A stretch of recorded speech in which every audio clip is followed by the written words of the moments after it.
Vamos que vamos, galera! A Gazeta Esportiva chegando com tudo nesta quarta-feira. O programa hoje está quente. Olha quem está aqui comigo. Tudo bem, Garrafa? Tudo bem, Michele? Boa noite. Boa noite, Thiago Salazar. Bem-vindo de volta. De barba, hein? Você De tinha barba. barba antes?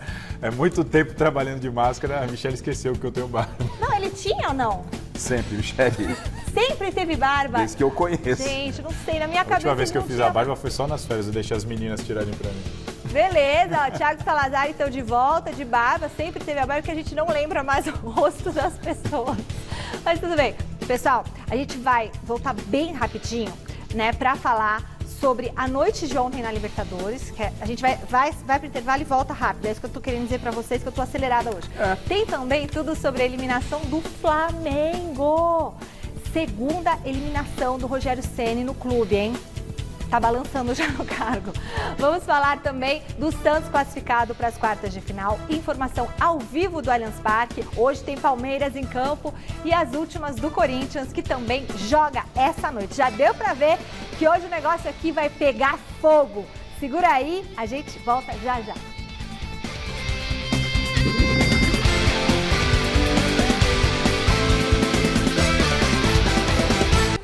Beleza, o Salazar está explicando que essa é a barba feita dele, que ele fez a barba. Imagina como é quando não faz. Olha, gente, vamos para a nossa enquete de hoje. Polêmica, hein? Foi unanimidade, não foi, diretor? Unanimidade. Quem é o culpado pela eliminação do Flamengo na Libertadores? Olha que sacanagem, Rogério Ceni, ali não parece que é o Rogério Ceni, mas é o Rogério Ceni ali. Rogério Ceni. Segunda opção, Rodrigo Caio. Terceira opção, chances perdidas. E quarta opção, todas as anteriores. Tá? Então entre no site gazetesportiva.com, deixe seu voto lá no site pra gente computar direitinho. Pode entrar pelo QR Code que aparece na tela aqui, deste ladinho aqui, ó, o QR Code, põe o celular ali. E eu vou querer saber a opinião dos meninos. O que você acha, Garrafa? Se vocês não tivessem colocado todas as anteriores, acho que ia dar confusão, cada um ia seguir para um lado. Mas todas as anteriores me deixou extremamente confortável. Porque o Rogério Ceni ontem foi, acho que uma das piores partidas que ele fez. Mas ele tá chegando agora. Não, mas eu tô analisando o jogo. Foi uma das piores partidas que ele fez, desde a montagem do time, substituições, as chances perdidas também acabaram contribuindo e a expulsão do Rodrigo Caio, um jogador experiente, um dos mais experientes do time. Estava voltando, mas já tinha um amarelo, Libertadores, jogo pegado, não precisava daquela entrada jogada ali de meio campo, então acho que todas as anteriores. Salazar. Bom, boa noite a todo mundo que está nos assistindo. Meu voto não está ali. Não está numa das alternativas. Não, e olha lá, ele quer tumultuar, diretor. Ô, diretor, eu falo beleza. que ele tumultua. Passamos o dia inteiro, Olha, por que não sugeriu no grupo? Tá vendo, Vini? Passamos o dia inteiro, enquete, Mal votação. chegou, já tá causando. Aí chega aqui. Tira de novo. E o Vini ainda está estando aqui, mas a gente está esquecendo que tinha um time do outro lado. Para mim, o Flamengo não se classificou por causa do Racing. Para mim, o Racing criou mais dificuldade para o Flamengo do que se imaginava. Acho que mesmo assim as chances perdidas pesaram mais do que as substituições então erradas. ele fica com chances perdidas, Não, já que tem que claro, botar em uma. Apesar do Racing ter dificultado, o Flamengo teve chance, não fez, podia ter feito, mas muitas vezes o goleiro pegou, o zagueiro chegou. O Rogério Ceni terminar com o Vitinho, sim, tirar o Arrascaeta. Não foi bem nas substituições. O Rogério Ceni não foi bem nas substituições, mas assim... Sem tirar o mérito do Racing. Tudo bem, mas esses jogadores que o Rogério Ceni substituiu, eles ficaram em campo por mais de uma hora e não fizeram nada. Então, assim, errou substituir? Inclusive o Vitinho. Mas eles estavam em campo e também não conseguiram fazer nada. Então, assim, eu acho que tem um pouco de tudo, mas para mim o ponto principal foi o Racing. O que o Racing fez em campo ontem, o Racing se superou. Se é um time brasileiro que conquista uma classificação dessa contra um time favorito na Argentina, todo mundo ia estar falando, olha lá o que eles fizeram, se superaram, eliminaram o Boca. Então você acha que tudo normal com o Flamengo, é isso? Não, acho que tudo normal, mas eu acho que o principal culpado da eliminação do Flamengo foi o Racing. O time do Racing é melhor que o time do Flamengo? Não, era azarão. Era azarão. E os caras se superaram em campo, conquistaram fora. O Flamengo conseguiu se superar na incapacidade. O Salazar tem razão no ponto de que o Racing jogou e fez por merecer a classificação. O time teve uma marcação, ele fez o futebol que eu gosto. Qual é o futebol que eu gosto? É o futebol que você faz aquilo que você pode fazer. Sou inferior, vou jogar para... Porque tá todo mundo achando, que não, tem que jogar igual o Barcelona do Guardiola. Então o Racing sabia das suas limitações, dentro das suas limitações montou um esquema para parar o Flamengo. obteve êxito, mas o Flamengo colaborou demais. E um detalhe, foi para os pênaltis depois de um baita balde de água fria, tomou um gol nos acréscimos, mesmo assim os caras tiveram personalidade e fizeram todos os gols de A pênalti. gente vai ter mais tempo para falar do Flamengo, então você que está em casa manda um WhatsApp de até 10 segundos, 11 99 479 1633. Beleza, galera? Vamos dar uma passadinha lá no Allianz Parque? Alexandre Silvestre ao vivo. Tem alguma movimentação por aí, Silva? Boa noite.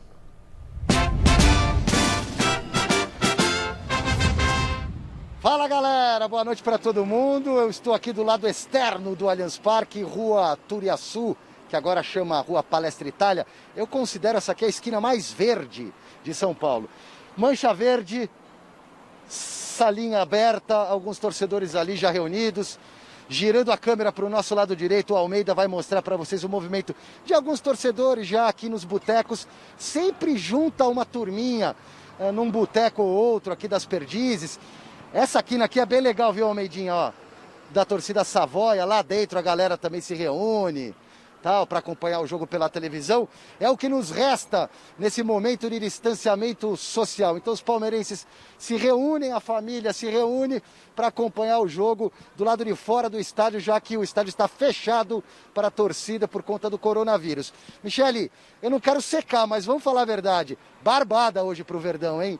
Tranquilidade pura, venceu 3-1 na ida no Equador. Pode perder até de 2-0 para o fraco time do Delfim.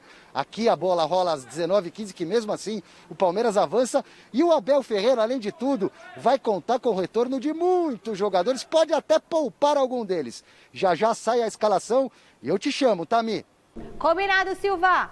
E aí, é babinha mesmo? O time que o Brasão é um golfinho, não dá pra levar a sério. Ué, o Santos tem a baleia lá? Não, Brasão?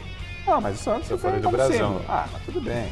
Brasão ser um golfinho pulando, mas, time de futebol. O senhor tá menosprezando. Tá mesmo, ué. Time ruim, fraco, pequeno. Aí sim, mas não por causa do golfinho. Aquilo é só mais um O adendo. golfinho é um animal inteligente, não é? Exatamente. Mas, tudo bem, nada contra os golfinhos. Golfinho a minha irmã conversa. tem um golfinho tatuado no pé dela. Pô, o Celso Então Cardoso também. você tá avacalhando com o pé da sua irmã também. Não, eu tô avacalhando com esse time. É um time fraquíssimo. Como disse o Silvestre ali, dá pra poupar, passar tranquilo. Não, isso tudo bem, mas nada a ver com o golfinho. Nada a ver um golfinho ser brasão de time de futebol. Pô, o time é dos caras, velho. Você chegou aqui, você quer brigar com o brasão do time do cara, velho. Falando em golfinho, vamos pro peixe? Vamos falar desse Santos que devagarzinho vai conquistando os objetivos da temporada. Mesmo com derrota na Vila, a equipe se garantiu entre os 8 melhores da Libertadores. Depois de vencer o jogo de ida por 2-1, o Santos recebeu a LDU na Vila Belmiro. O Peixe perdeu algumas boas oportunidades e chegou até a acertar o travessão. Mas quem abriu o placar na Baixada Santista foram os equatorianos, com esse chutaço de Matias Zunino. O impedimento foi marcado, mas o VAR confirmou o gol. O resultado ainda classificava o Santos e o jogo parecia controlado, até que o árbitro Nestor Pitana deixou o jogo rolar além dos acréscimos e viu uma grande confusão acontecer aos 53 minutos do segundo tempo. No final, 2 jogadores da LDU foram expulsos. No Santos, Luiz Felipe também recebeu o cartão vermelho e o goleiro John o amarelo. Após 22 minutos de acréscimo, final de jogo na Vila. Mesmo com a derrota, o Santos está qualificado para as quartas de final da Copa Libertadores da América. Até a hora do gol estava um jogo controlado, correndo pouco risco. Eu acho que o primeiro tempo foi muito bom, foi primoroso. Parabenizei até eles depois do jogo pelo primeiro tempo. E depois que toma o gol fica um jogo perigoso. Qualquer bola na área, qualquer chutão, qualquer bola que cerca a tua área ali é lance de perigo, você fica com medo, porque é uma bola que pode te tirar a classificação. Mas, no geral, tem que valorizar essa classificação, porque foi conquistada no primeiro jogo e principalmente hoje pelo primeiro tempo que fez. E se você for ver, no geral, não correu tanto risco assim, não. Muito bem. E aí, o que aconteceu com o Santos? O Santos, ele tá, né, dentro de um limite, né? A torcida santista, ela tem que comemorar tudo que está acontecendo com o Santos. Porque são muitos problemas, parte administrativa, parte diretiva, Impeachment do presidente. parte técnica, o Santos perde jogadores, perde comissão técnica com problema de Covid, jogadores com Covid, e o Santos está respirando, ou seja, qualquer coisa que aconteça com o Santos, você tem que comemorar, e o Santos está se mostrando muito forte, muito valente e com personalidade. E isso vale, né? Porque já está todo mundo, não, porque o São Paulo, ontem a gente falava, o Santos eliminou a LDU. Não é? Então não foi só um recortezinho do São Paulo, não. Daqui a pouco a gente fala do São Paulo, mas o São Paulo empacou na LDU. E tá aí o Santos com um time extremamente inferior ao do São Paulo, não é? E ele vai lá e conquista uma classificação que tem que ser muito aplaudida, Salazar. Foi aplaudida, mas foi no sufoco, mais sufoco do que se imaginava. O Santos conseguiu uma vitória heróica lá fora, voltou, perdeu na Vila, correu muito risco. E para mim o ponto negativo vai para o Marinho, né? O Marinho, eu não sei se todo mundo soube, mas o Marinho acabou postando nas redes sociais dele, ofendendo, xingando o repórter da Gazeta Esportiva, o Lucas Mussetti. E aí uma coisa que eu quero destacar aqui, até pedir autorização para o Mussetti para falar isso, que é o seguinte: o Marinho ligou para o Mussetti, pediu desculpas, admitiu que exagerou, que não tinha que ter xingado, só que aí eu Thiago Salazar, penso assim: se você foi lá nas suas redes sociais, Marinho, e xingou o repórter, então vai lá nas suas redes sociais e peça desculpas em público. Não adianta xingar o cara lá, aí todo mundo parte pra cima do Mussetti nesse terrorismo digital, e aí você liga pro cara, ninguém fica sabendo, tá sabendo agora porque eu tô falando. E, desculpa, exagerei. E sabe qual é a bronca do Marinho? A bronca do Marinho é que o Mussetti revela todas as informações do Santos, o time, os furos todos. Olha só, eu não falei, Mussetti, foi um elogio. Ele nem percebeu, mas ele te elogiou. Então, Marinho, se você xingou nas redes sociais, você que também peça desculpa nas redes sociais. Em um jogo que o Marinho teve 6 finalizações erradas, 16 perdas de posse de bola, quase 40% dos duelos perdidos. Então, assim, a gente cansou. Quantas vezes no Bola na Fogueira lá falei, Marinho tinha que ir para a seleção brasileira. Elogiaram muito. Agora, quando vai mal, também tem que aceitar a crítica, E o próprio Marinho admitiu que foi mal. Ele admitiu. O próprio Marinho admitiu que foi mal no post, mas pro nosso Mussetti aqui foi um elogio, porque ele falou tudo aquilo que o jornalista quer ouvir, né? Falou que o Mussetti traz as notícias em primeira mão, né? Que o Mussetti está fazendo uma crítica que ele mesmo, Marinho, concorda. E a gente que tanto defendeu o Marinho na seleção, e num jogo que ele vai mal... E, obviamente, a torcida do Santos, ela tem que se orgulhar e continuar curtindo a Gazeta, porque tudo de primeira é com o Mussetti. E talvez por isso que ele não vá para a seleção, porque o Tite, tem uma coisa que o Tite preza muito, é o caráter da pessoa. Não estou falando que o Marinho não tem um caráter bom, mas o fato, às vezes... Comportamento, né? O comportamento, às vezes o fato de não aceitar uma crítica, entendeu? Aí complica. Então, assim, menos Marinho. E respeito ao Lucas Mussetti e a todos os nossos repórteres, porque se tem uma coisa que a nossa equipe tem, é trabalho, competência e responsabilidade no que faz, tá bom? E peça desculpas nas suas redes sociais. Tem que ser homem assim, nas redes sociais. Não é fechado no banheiro da sua casa, não. Falando agora de Campeonato Brasileiro, o Jonas Campos chegando direto da nossa redação. Vou ficar sentada aqui para vocês colocarem o Jonas. É desse lado ou é deste lado? Que é bom que eu vou ficar bonitinho aqui do meu lado, para eu dar um beijinho no Jonas. Não, aqui, ó. Beijo, Jonas Campos. Tô aqui. Tem lua cheia hoje? O homem da lua cheia. Hoje à noite tem o Fortaleza, né, Jonas? Pela frente o Coringão. E o que não tá faltando são elogios pro Mancini. Boa noite. Boa noite, amiga, Rafa, Salazar. Aqui na redação não tem lua, né, gente? Mas hoje tem Corinthians e Fortaleza. Muitos elogios ao Wagner Mancini, principalmente quando o jogo é fora de casa, né? O retrospecto do Mancini fora de casa no comando do Corinthians neste Campeonato Brasileiro impressiona e muito. A gente até compartilha agora uma tela com vocês que acompanham o Gazeta Esportiva. O Mancini, em 4 jogos nesse Campeonato Brasileiro que ele esteve à frente do Corinthians, conquistou 3 vitórias e 1 empate. O Corinthians venceu o Atlético Paranaense, Vasco e o Coritiba fora de casa e empatou com o Atlético Goianiense. Claro que o Timão vem derrapando na Neoquímica Arena, mas fora de casa um retrospecto respeitável. Hoje, mais um jogo fora de casa na Arena Castelão, é confronto direto. Corinthians e Fortaleza têm os mesmos 29 pontos. O Fortaleza é o 9º e o Corinthians o 11º na tabela de classificação. 2 equipes a 5 pontos da zona do rebaixamento e um Corinthians em evolução. Evolução essa que o Cássio ontem, na entrevista coletiva virtual que ele concedeu lá do Ceará, atrelou ao trabalho que vem sendo feito pelo técnico Wagner Mancini. Olha só. Tivemos uma evolução com o professor Mancini, Ele tem sua maneira de trabalhar, conversamos bastante sobre isso, ele conversa bastante, orienta, cobra, é um cara muito franco e eu acho que o mérito dessa evolução é dele, né? Pelo trabalho que ele vem fazendo. Ele vem evoluindo, não só ele como o professor Anderson também, que é o auxiliar dele, tem nos ajudado muito. E eu acho que é regularidade. Eu acho que nós temos hoje estamos sendo mais regular, mais sólidos, dando poucas chances ao adversário, mas eu acho que isso é organização, está bem postado, corrigir os erros. Eu acho que hoje a gente vem numa evolução, esperamos que continuamos assim, tomando poucos gols, bem organizado. Lá na frente o pessoal tem feito gols, cada jogo a gente tem feito gols, então evoluir para a gente buscar o grupo da frente ali na tabela, buscar se manter ali e buscar a melhor posição. E se tratando do Corinthians, é sempre trabalhar na melhor posição, é sempre estar entre os primeiros.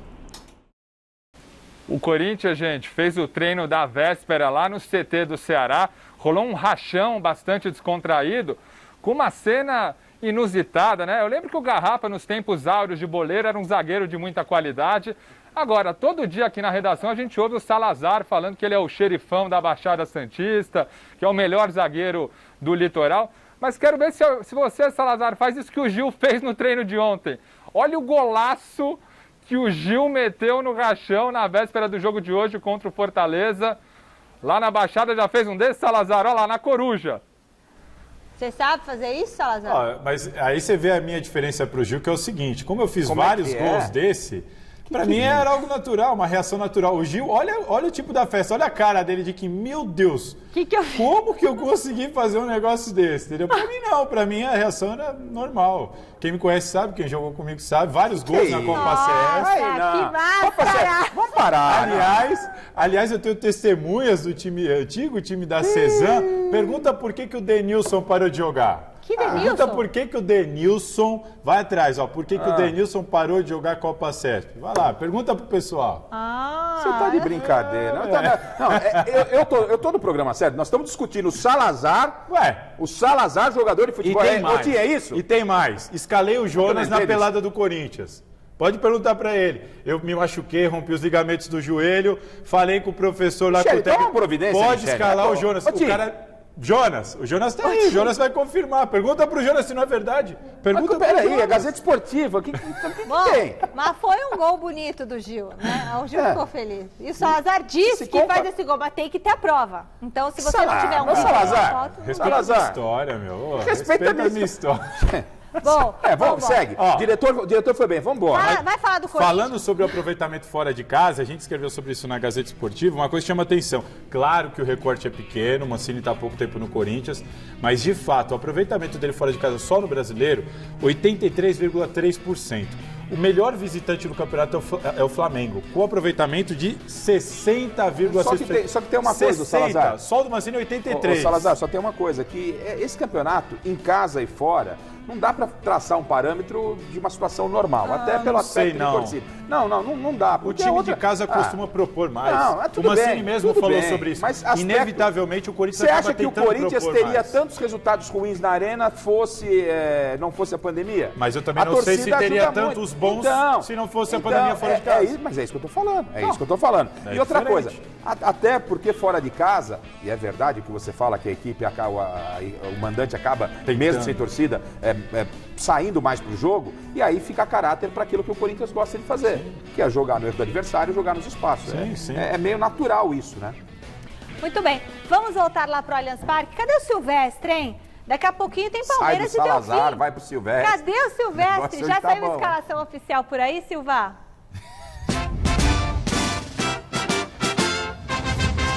Saiu, Michele. Acabou de sair do forno. Palmeiras com novidades. O professor Abel Ferreira vai poupar alguns jogadores.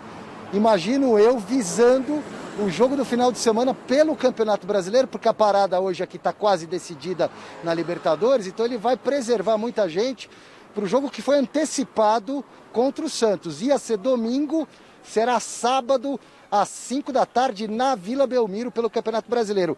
A escalação do Verdão. E aí, japonês, tudo bem? Beleza? Ó, eu tô ao vivo aqui, cara. Calma aí, eu vou dar o time agora. Acabou de sair. O Everton, a defesa titular. O Everton, Gabriel Menino, lateral direito. Luan, Gustavo Gomes e o Vinha na esquerda. Danilo, primeiro volante. Patrick de Paula, segundo volante. Lucas Lima na armação. Na ponta esquerda, Gustavo Scarpa. Na direita, Gabriel Veron. E de centroavante, você tá sem máscara, cara. Cuidado aí. E de centroavante, William Bigode. Coloca a máscara aí. Vou repetir aqui. O Everton, Menino, Luan, Gomes, Vinha, Danilo. O Patrick de Paula, o Lucas Lima, Veron, Scarpa e o William. No banco de reservas tá Zé Rafael, tá Rony, tá Veiga. Então, um Palmeiras forte, inclusive no banco de reservas. Esse aqui tá louco pra tomar uma cerveja com ele, mas eu não posso, tô trabalhando. Toca daí, Michele. Valeu, Alexandre Silvestre. Brigadão aí por todas as informações. É isso mesmo, tá sem máscara, tem que ficar longe da pessoa, viu? Sem noção, né? Bom, mas tudo bem, vamos pro jogo, né? Vamos pro jogo. Vocês gostaram da escalação? Eu acho que o Portuga tá certo, né? Vai ter campinho?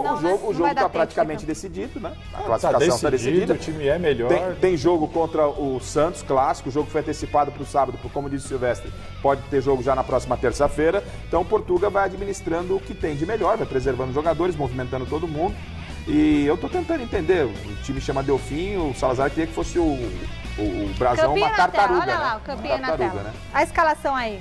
E olha, mesmo poupando, vamos combinar, né, Garrafa? Bom, eu não enxergo esses nomes, é tudo Veron, Scarpa, William, Lucas Lima, Patrick de Paula, o Vinha, Gomes, Luan, Everton. Menino. É um baita time. É por isso que eu sempre falo aqui, a gente critiquei tanto o trabalho do Vanderlei Luxemburgo. Tudo com e cara agora, para mim, fica muito claro que as críticas, não só minha, claro, nunca foram exageradas. Nunca foram exageradas. Porque Salazar, você tem razão, viu? as críticas nunca foram exageradas. O cara, em pouquíssimo tempo, tá fazendo o Palmeiras jogar a bola que todo mundo não, mas muita gente entendia que o Palmeiras tinha potencial para jogar. Se olhar e falar, tem potencial para fazer mais. E era isso que a gente cobrava no Luxemburgo. E aí eu pergunto então para Salazar e Garrafa. Foi a pá de cal na carreira do Luxemburgo isso daí? Ele deixou escapar uma grande oportunidade, né? Era uma grande oportunidade, um time de ponta, um elenco bom. Ele apostou nisso, né? Ele veio pro, talvez, se não pro melhor, um dos melhores elencos do país, e o negócio não fluiu como se esperava, houve uma pressão muito grande. Agora, tá tudo muito tranquilo na vida do Portuga. Tá pegando o Delfim, não é? Tá pegando os adversários. Garrafa, desculpa. Não, vamos lá. Você conhece o Palmeiras. Desculpa. Você conhece o Palmeiras. O Palmeiras do Luxemburgo não ganhou do Goiás com 16 desfalques em casa. Você conhece o Palmeiras. Vamos marcar a data de hoje. Daqui a pouco, quando afunilar, Copa do Brasil, Libertadores, não ganha pra ver se a batata do Portuga não vai assar. E batata de português você sabe que é gostosa, mas né? em qualquer clube grande do Brasil, se você não tiver resultado, a batata do técnico com bacalhau e tal. O Rogério Ceni chegou ontem e já tem gente falando que a dele tá assando. Então, assim, então, isso é natural. É isso que eu tô falando. O português não está imune a isso. Mas ele, em muito pouco tempo, tá conseguindo fazer o Palmeiras jogar o que a gente esperava. Mas quem conseguiu primeiro fazer o Palmeiras jogar foi o Cebola. Sim, então se o Cebola conseguiu, o Portuga tá conseguindo, o time tá jogando bem e está tendo resultado ao mesmo tempo.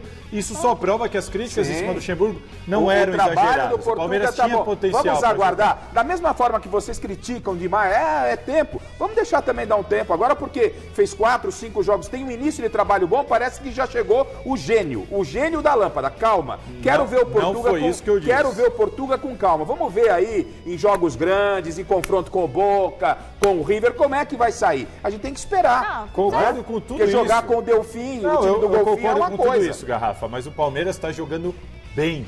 E o Palmeiras não estava jogando bem contra ninguém, nem contra a Forte, nem contra a FAC, nem contra time que veio quase com o Sub-18, porque não tinha gente para escalar. É verdade. Eu defendi o Luxemburgo aqui, mas depois que a gente viu o trabalho do Cebola e o trabalho do Abel, fica meio que, tipo assim, porque eu achava que o problema eram os jogadores. Mas teve dedo da boleirada aí. O Vanderlei, ele perdeu o grupo. Quando ele começou a falar lá dos jogadores, quando ele deu aquela declaração de que ele não sabia se tinha um time pra jogar bem, ali foi a parte. Eu até concordo que depois disso, mas e antes disso? Não, tudo bem, eu não tô isentando. O Vanderlei, ele acabou não conseguindo fazer aquilo que se esperava dele. Tudo bem? Certo. Agora, o português também, a gente não pode achar que é a grande maravilha. Mas eu nem elogiei o português. Ele começou um trabalho legal. Michele é bonito. Ele começou um trabalho legal, o trabalho tá dando fruto. Ele está tendo o tempo adequado para fazer um bom Mas só trabalho. repara uma coisa. Vamos aguardar um pouquinho, Mas repara uma coisa, eu não elogiei o português. Eu só disse que isso prova que as críticas ao Luxemburgo não eram exageradas. Mas pode elogiar o português, porque o que é bom a gente tem que elogiar também. Mas tem o que negócio de falar. elogiar é com o Silvestre lá, que acha que ele é cheiroso, perfumado. Bom, já a gente fala de Libertadores, porque o José Paes chega direto do CCT da Barra Funda para falar sobre ele. Ídolo de Osmar Garrafa e Thiago Salazar. Ô Zé, fala pra mim, se esse não for o melhor momento do Fernando Diniz como técnico na Série A, não vai ser nunca mais, né, Zé? Boa noite.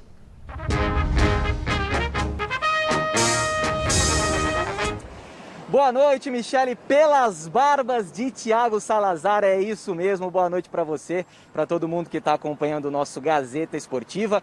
Para delírio do Osmar Garrafa, os números do Fernando Diniz à frente do São Paulo nunca foram tão bons. A gente preparou uma tela aí para mostrar para vocês o aproveitamento do Fernando Diniz na Série A do Campeonato Brasileiro. Agora, no São Paulo, ele tem o melhor aproveitamento dele por um único clube na primeira divisão do Campeonato Brasileiro. Olha só, no São Paulo, 59,5% de aproveitamento do Fernando Diniz em 37 jogos. Aproveitamento quase de campeão, viu, Michele? No Fluminense, ele teve um aproveitamento na Série A de 26,6% em 15 jogos. E no Atlético Paranaense, um aproveitamento de 25% em 12 jogos. São Paulo que entra em campo amanhã contra o Goiás, jogo atrasado do Campeonato Brasileiro, lá em Goiânia, às 19 horas. Se vencer, o São Paulo assume a liderança do Campeonato Brasileiro com 44 pontos. E olha só, Michele, a gente preparou uma outra tela com os 4 próximos jogos do São Paulo, porque o São Paulo pode abrir vantagem na liderança do Campeonato Brasileiro. Olha só, amanhã contra o Goiás, como eu já disse, às 7 horas da noite. Depois, no domingo, o São Paulo recebe o Sport no Morumbi. Estarei nesse jogo às 4 horas da tarde, trazendo todas as informações no Mesa Redonda. Depois, São Paulo e Botafogo no Morumbi, jogo atrasado do Campeonato Brasileiro. E o São Paulo encerra essa série de 4 jogos contra o Corinthians, lá em Itaquera. Desses 4 adversários aí, ô Michele, 3, no mínimo, brigando contra o Z4, para não cair para a segunda divisão. Goiás, Sport e Botafogo. Para delírio de Osmar Garrafa, então, Dinizão da Massa, mandando super bem aqui no São Paulo Futebol Clube, viu, Michele? Daqui a pouquinho eu volto com o provável São Paulo, o possível São Paulo, que entra em campo amanhã. Valeu, José Paes. Isso é bom, tá fácil pro São Paulo. 3 jogos que dá pro time dar uma disparada. Desses 12 pontos que mostrou o Zé Paes aí, dá pra fazer 9 pontos. Não, e dá pra fazer 12. É palpável ali. Que dá sim, mas aí é Corinthians e São Paulo, vamos. Não é Corinthians e São Paulo? A gente deixa de lado. Então vamos pegar esses 3 jogos, contra Goiás, Botafogo e Sport. E aí quando se fala de um São Paulo forte, um São Paulo que chegou, um Diniz que realmente está dando volta por cima, é para fazer 9 pontos. O time que está brigando pelo título pega esses 3 próximos. Tem que bater 9 pontos. Tem que pensar em 9 pontos. Não fizer 9 pontos nesses 3 jogos, começa a cobrança de novo. E um detalhe, hein? Né? Futebol, Rogério Ceni já estão... Criou-se até meme que ele estava batendo na porta do Fortaleza. Não ganha o brasileiro. Presidente novo, Rogério mal no Flamengo. Aí quero ver se ele chega tá por cima da carne seca no Tá entendendo? Mas o Diniz ele precisa cravar um título. Ele precisa disso. Eu não sei se nem se um título, mas um grande trabalho. Se ele não for campeão, mas ele for bem, o São Paulo chegar brigando pelo título, acho que ele não cairá por causa disso. E aí acho que ele se firma. Falamos agora do Luxemburgo sobre isso. Acho que o Fernando Diniz está com uma situação parecida quando o Luxemburgo veio para o Palmeiras. É a chance. Quando o Fernando Diniz veio para o São Paulo, muita gente disse, é a chance, é o maior clube da carreira dele, com mais estrutura, mais elenco, agora tem que mostrar. E agora, pela primeira vez, como o Zé mostrou nos números, pela primeira vez no Campeonato Brasileiro, Fernando Diniz está mostrando bons números. Então, assim, acho que ele tem que pensar em continuar firme, porque é a chance. Ele precisa se consolidar. E mais do que bons números, ele está mostrando um equilíbrio no trabalho, que eu sempre pedi. Não adianta você colocar uma equipe extremamente ofensiva. Vide o Racing ontem. Ontem o Racing tinha que fazer aquele jogo que fez. É campeonato. O futebol, para mim, é estratégia, é um jogo. Em alguns momentos tem que saber defender e tal. E ele parece que entendeu isso contra o Flamengo. Nos últimos jogos, especificamente contra o Flamengo, teve consciência disso. E isso só vai fazer com que o trabalho dele cresça. Até comentamos isso, né? Como ele entendeu no final daquele jogo, o time atrás, jogando contra-ataque. Isso. Entendeu. Tem hora que tem que jogar pelo resultado. Amadurecimento. Bom, hora de ficar muito bem informado sobre o que está rolando nas pistas de corrida com ele, Rodrigo França, e o Momento Velocidade. Momento Velocidade. Oferecimento Baterias Moura. Precisou de bateria? Moura.com.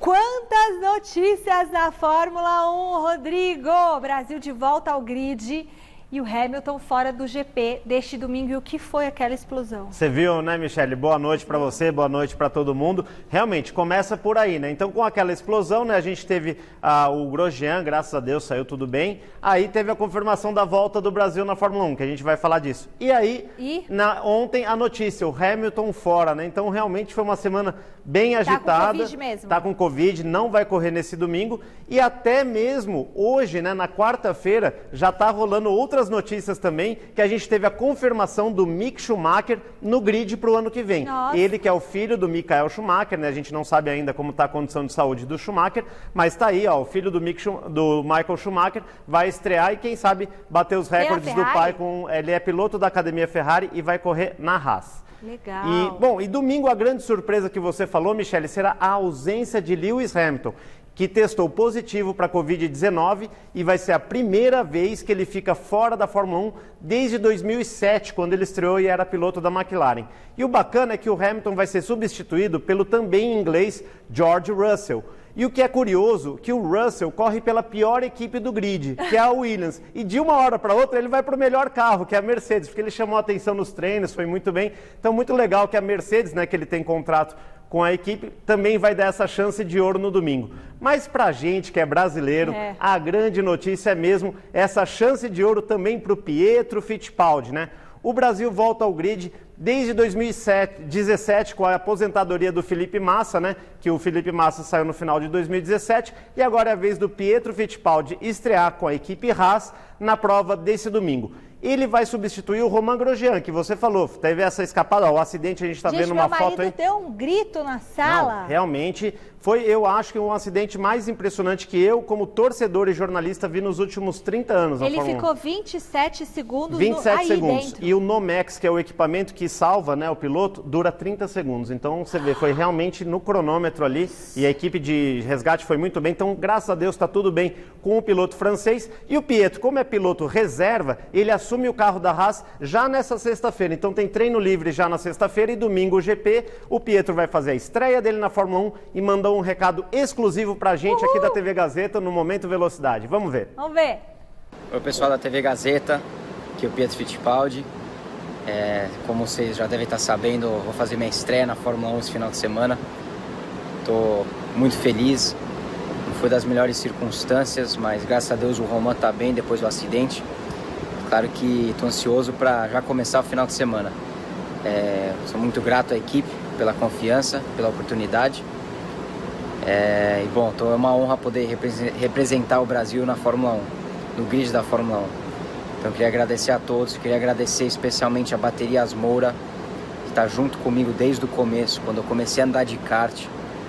É uma grande história, estou muito, muito feliz, muito grato a Baterias Moura, família Moura, pelo apoio de todos esses anos, do kart até a Fórmula 1.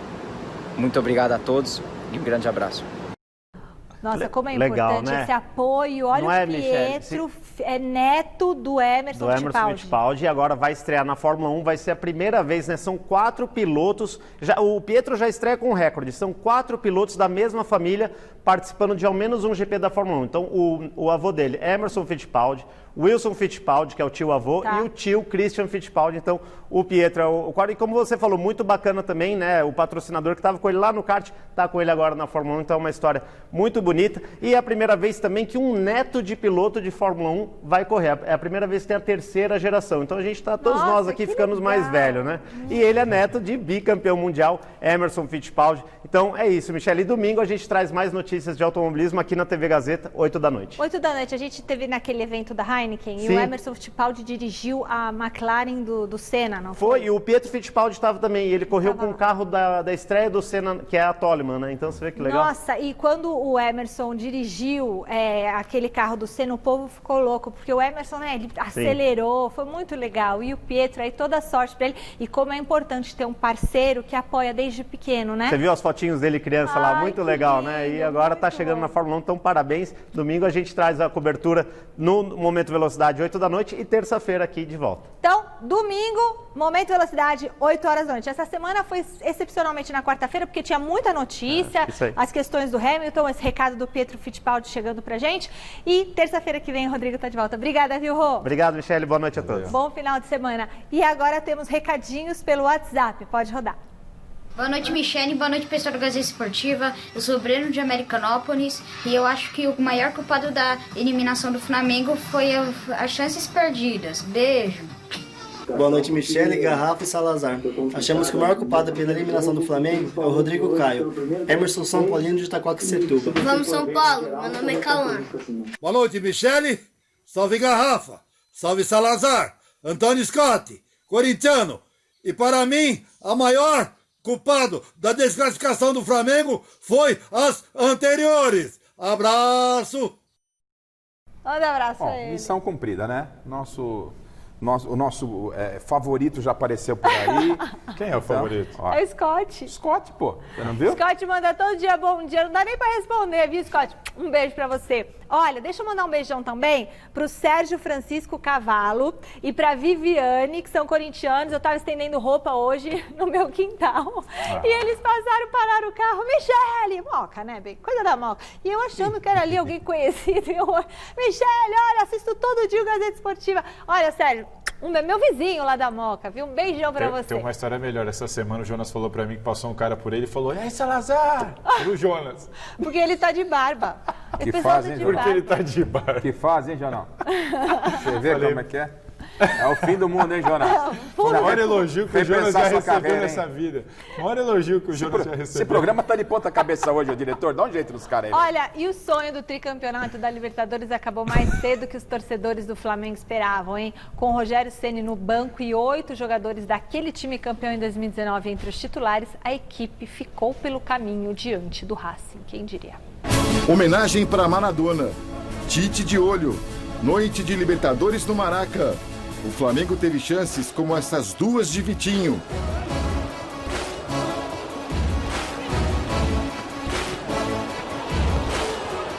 Mas quem abriu o placar foi o Racing. Rodrigo Caio fez falta boba, levou o segundo cartão amarelo e foi expulso.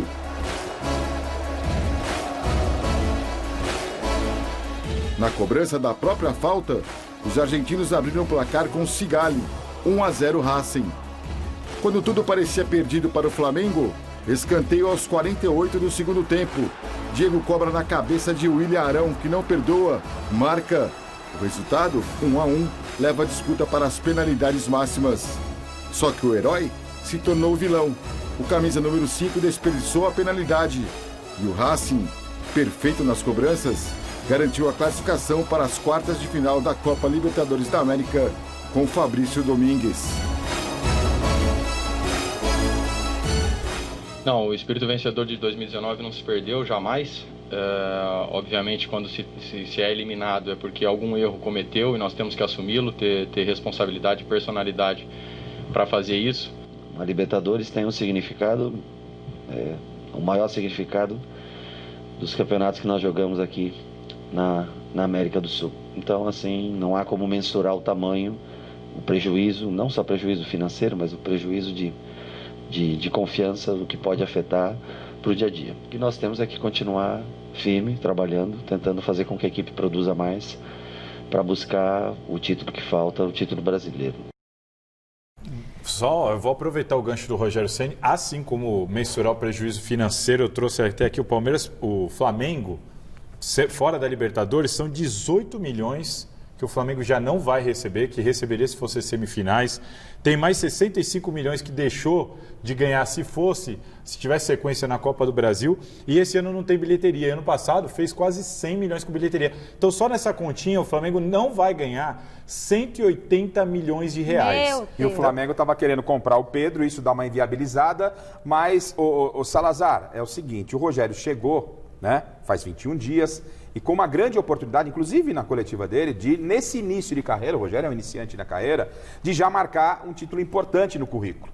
Né? Ele tinha 3 títulos com ótimas possibilidades. A Copa do Brasil, a própria Libertadores e o Brasileiro. Já ficou pelo caminho em 2. Sobre o jogo de ontem, eu já dizia lá no começo, O Vitinho, o Flamengo perdeu alguns gols, inclusive com o Vitinho. Muitos gols, perdeu muitos gols. Inclusive com o Vitinho. Aí quando você fala, não, mas o Everton Ribeiro e o Arrascaeta estiveram em campo e não fizeram absolutamente nada, tal. Mas o Vitinho também não fez. Então o Rogério, ele cometeu um erro muito grave, improvisou depois da expulsão do Rodrigo Caio, puxando o Arão para a zaga de forma desnecessária. Então ele cometeu erros de principiante e isso acabou fazendo também a diferença no jogo. Não pode o Arão bater um pênalti como bateu. Não. E o Rodrigo Caio, que é um cara rodado, conhece a arbitragem de Libertadores, já tinha um amarelo, falta de meio de campo, filho, cerca Lourenço, manja. Tudo cerca bem, Lourenço. mas eu duvido que o critério fosse o mesmo. Tudo bem, mas você vai correr o risco? Duvido. Se isso aí fosse o Boca favorito contra um Flamengo azarão na Bomboneira e o cara fizesse isso aí e o árbitro fosse um Pintana da vida, eu precaução, que o cara seria Salazar. expulso. Então, precaução, malandragem. Já sabe que Libertadores tem muito disso. Agora o Rodrigo Caio, o Tite uma vez foi assistir o Rodrigo Caio numa decisão do São Paulo contra o Atlético Paranaense no Morumbi. O Rodrigo Caio foi muito mal, o São Paulo foi eliminado em casa, tudo mal. Você vê, o Tite estava lá, o Rodrigo Caio é um convocável e, de novo, o Rodrigo Caio foi mal. Mas assim, tudo bem, ele foi mal, exagerou, o time perdeu muito, mas o Rogério Ceni, ele errou. Ele de fato errou. Ele não tinha as substituições, ele errou nas substituições. Mas os caras perderam muito gol. O pênalti que o William Arão bateu é uma vergonha, assim. Ou você bate no alto, rasteira, no meio, no canto. Aquilo que ele fez não é nem uma coisa nem outra, assim, é uma vergonha aquele tipo de pênalti batido. Muitos gols perdidos, Rodrigo Caio expulso. Então, eu cito assim, Garrafa, ele errou nas substituições, mas todo o resto, para mim, não estou jogando na conta dele, muito mais do que as substituições erradas do Salazar. São 21 dias de trabalho, cara. Teve os desfalques, ele contou teve alguns desfalques também. Então, não está tendo tempo para treinar, o Pedro não estava 100%. Ele foi mal, eu concordo com você, o Rogério foi mal. Ele teve participação. Agora, notícia importante, o Rio de Janeiro não é diferente daqui de São Paulo, velho. O que se cobra aqui de resultado, lá se cobra e se cobra muito. No Flamengo, às vezes, mais ainda. No Rio é mais fácil que aqui. Não, no Flamengo... Você tá... Jogadores falaram isso pra mim já. Tá bom. Lá rola um pouco mais de folclore, aqui a coisa mais o Flamengo é tranquilo, então tá. Não, então foi que o Flamengo é tranquilo. Flamengo é um fervo. Eu não falei que o Flamengo é tranquilo. Precisa distorcer também. Não, mas o Flamengo é tranquilo. Mas você tem que decidir. Em São Paulo, ou tem cobrança lá ou não tem aqui. Eu só disse que os jogadores já relataram pra mim. A cobrança no estado de São Paulo é maior do que no estado do Rio. É maior, porque lá eles vão pra praia, é diferente. Maior. Aqui a gente tem um pouco... Aqui é difícil sem praia, a gente fica preso nessa quarentena. Eu não, eu tenho praia 3 quadras. Você joga bola, tem praia. Tá aqui, ó, é o mito. A cara da Michele. Eu vou parar, porque o cara tem praia, ele tem a praia dele, Michele, joga mais que o Gil. Inveja ali, ó, Parei. Pô, fiquei com inveja mesmo agora. Mais vídeos de WhatsApp, rodou.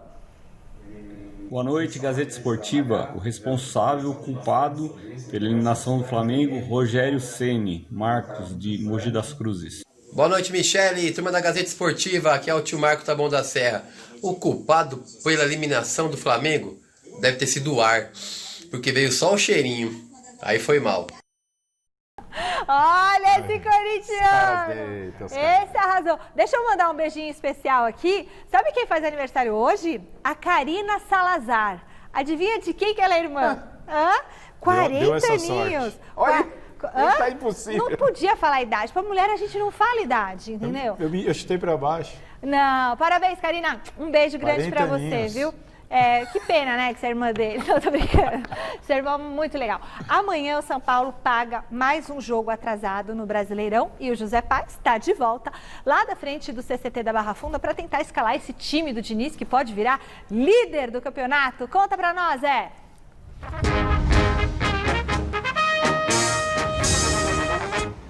Exatamente, Michele. E olha só, primeira informação que eu dou aqui em relação ao time do São Paulo para quem está acompanhando o Gazeta Esportiva. Arboleda e Bruno Alves devem formar a dupla de zaga do São Paulo amanhã lá em Goiânia contra o Goiás, às 19 horas, o famoso 7 da noite. Isso porque o Diniz gostou da atuação do Arboleda contra o Bahia, o Arboleda chegou a marcar um gol, e o Bruno Alves volta ao time titular depois de ter ficado 2 jogos fora, não jogou contra o Ceará, não jogou contra o Bahia, porque ele teve contato com uma pessoa que testou positivo para a Covid-19, então agora ele volta normalmente ao time. Com isso, o técnico Fernando Diniz deve escalar o seguinte time amanhã na tela para você aí. Thiago Volpe no gol, Juan Fran, Bruno Alves, Arboleda e King Naldo, Luan, Gabriel Sara, Daniel Alves e Igor Gomes. Lá na frente, Luciano e Brenner. Volto com você, Mi. Valeu, José Paz. E aí? O Diniz está se mostrando a cada dia que tá firme no pensamento de evolução. O Arboleda é um baita de um jogador, é um belíssimo zagueiro, é Matos Keller, mas é justamente a dupla de zaga que ele tirou naquele momento ruim de transformação, subiu os meninos. É justamente a mudança talvez mais significativa foi essa. Sacou os dois e agora volta com os dois. E acho que ele deve ter razões, né, de comportamento e não de técnica. Porque técnica a gente sabe que o Arboleda é o melhor de todos os zagueiros que tem ali. Joga muita bola o Arboleda. Só que ele é meio malucão. Então, se tá com a cabeça no lugar, tem que ser titular. Aí o São Paulo arruma. E com o Arboleda e Bruno Alves não dá para querer sair muito naquele tic-tac lá de trás. Não também precisa tem que pôr muito isso na desse cabeça. tic-tac, né, velho? Mas, vou com todo o respeito. Dá para passar fácil pelo Goiás. Bom, vamos de novo lá para a nossa redação. O Jonas Campos volta com a missão de escalar esse Corinthians que enfrenta o Fortaleza. Jogo que pode virar a chave do timão no campeonato, hein? Vai daí, Jonas. Pois é, Michele. O Fortaleza que tem 3 desfalques aí por causa da Covid-19, incluindo o artilheiro do time na temporada, o Wellington Paulista. O Corinthians tem o Gemerson ainda cumprindo quarentena, desfalque. O Bruno Mendes pegou mais um jogo de gancho por causa daquela expulsão contra o Atlético Paranaense.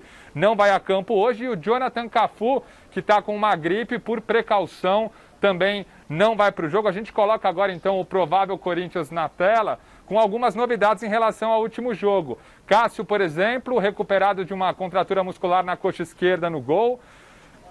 Fagner, Marlon, Gil no miolo de zaga e na esquerda o Fábio Santos.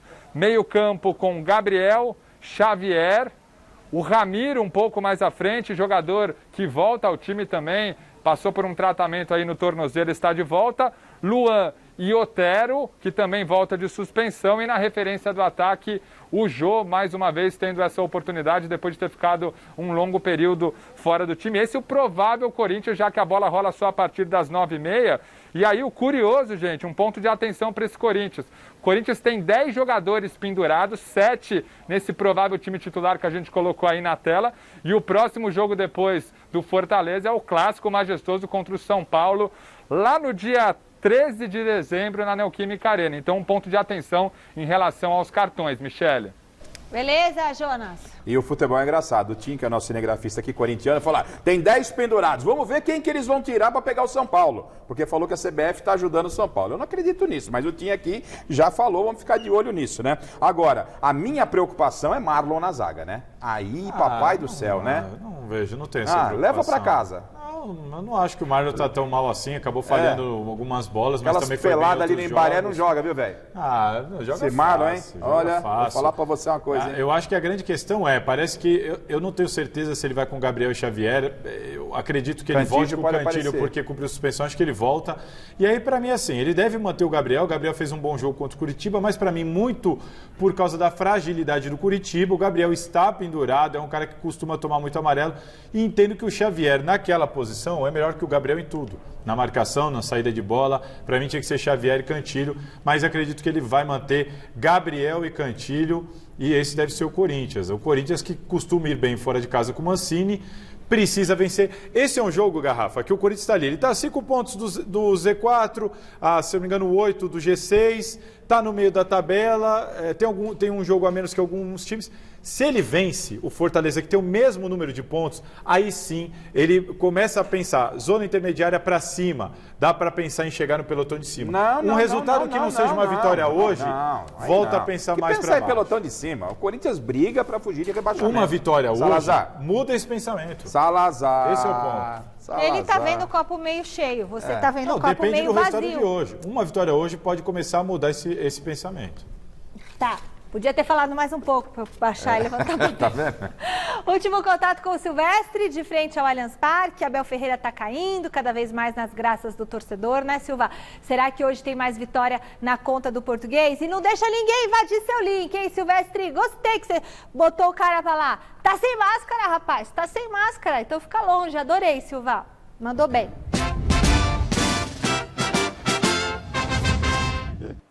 Boa, boa, mas alguém me avisou também aqui, ele tá sem máscara. Eu tava raciocinando, falando, domando o cidadão. E aí ainda ter que prestar atenção nisso é complicado, né, Michele? Olha só, O Abel Ferreira vai completar um mês à frente do Palmeiras. A estreia dele foi em 5 de novembro, vitória sobre o Bragantino, Red Bull Bragantino, lá em Bragança Paulista. Ao todo ele comandou a equipe em 8 partidas, tem 6 vitórias, 1 derrota e 1 empate. O empate foi aquele 2-2 na Copa do Brasil com o Ceará, no qual o Abel Ferreira estava expulso, suspenso na verdade. Ficou na cabine e o auxiliar dele no gramado. E a derrota foi essa mais recente para o Goiás no Campeonato Brasileiro. Ótimos números, sob os cuidados do Abel Ferreira, foram 15 gols marcados pelo time, 4 gols sofridos, aproveitamento beirando a casa dos 80%. Agora, mais do que os números frios, porque os números muitas vezes são frios, é o desempenho do time. Tá ganhando, tá competitivo, tá jogando leve, tá jogando legal, ele tá rodando bastante jogadores, ele tá resgatando bom futebol de caras que estavam mortos, como o Lucas Lima, o próprio Rafael Veiga cresceu muito, já estava bem, mas cresceu ainda mais quando o português chegou, o Rony começou a fazer gol. Enfim, ele está mexendo também com o vestiário e no último contato que tivemos virtual com ele após a vitória contra o Atlético Paranaense, o Abel Ferreira falou desse assunto. Como é que ele está se sentindo nessa grande evolução à frente do Palmeiras? Inteiro mérito dos jogadores. São eles que jogam, são eles que correm, são eles que decidem, são eles que pressionam, são eles que passam, são eles que fazem golos, são eles que os sofrem também. A minha função enquanto treinador é indicar-lhes um caminho, é dizer-lhes o caminho que eu acredito que é o melhor para nós, mas quem o percorre são eles. Portanto, a quem eu atribuo o mérito, quem faz de mim bom treinador são os jogadores. Todos os treinadores dependem dos jogadores.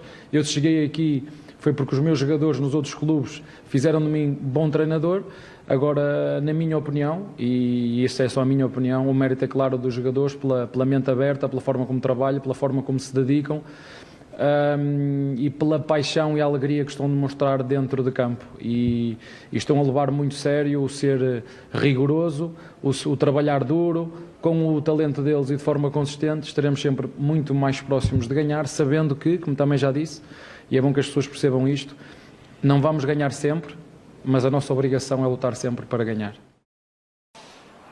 Tá aí o Abel Ferreira fazendo um ótimo trabalho nesse início dele aqui no Palmeiras, só que no futebol, no balanço das horas, tudo pode mudar, é só ver o que já está acontecendo com o Rogério Ceni lá no Flamengo, Michele. Tá certo, Silvestre, brigadão, viu?